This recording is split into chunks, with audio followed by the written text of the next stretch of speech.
Here's where we left off in this loft bedroom build, so let's get to it.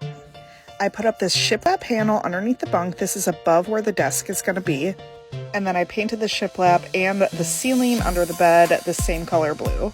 Then I started working on the rest of the walls in the room to put up this batten wall. A lot of people might have done a board here to cover up that wall texture, but it doesn't bother me.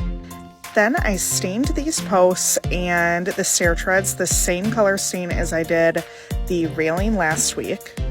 And I know I'm getting stain on those stairs, but they needed a second coat of paint anyway. Then I started working on my secret door that's going to cover the cubby underneath the stairs. I put shiplap panel on top of plywood and then edged it with this outside edge trim.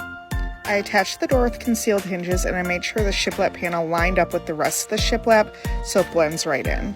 And what would a project be without a problem? This door was just a smidge too big, so I sanded it down. That helped a little, but then when I put this piece in to cover the edge of those stairs, it pushed that post just a tiny bit and now the door closes perfectly. It is seriously about time something worked out for me like that. I previously added this piece, but then I decided it should look like the door, so I added a new piece that looks like shiplap. Then this cutie wanted to help me, so she helped me caulk and she was so proud. Here's what everything was looking like, but I wanted to get one more thing done this week, so I decided to work on the desk. I decided to make 2 floating cabinet boxes and then put a piece of plywood on top to serve as the desktop.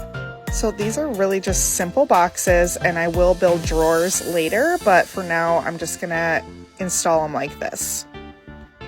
I took them into the space and lifted them up, made sure they were level, and made sure there was room for my countertop, and screwed them into studs. I wanted the countertop to look extra thick, so I put a strip of plywood underneath at the back and at the front, and I will cover up those raw edges. So here's what it was looking like before the desk. I think the secret door turned out great. It doesn't look like a door at all. So stay tuned for next week when I finish up this desk and add the finishing touches to this room.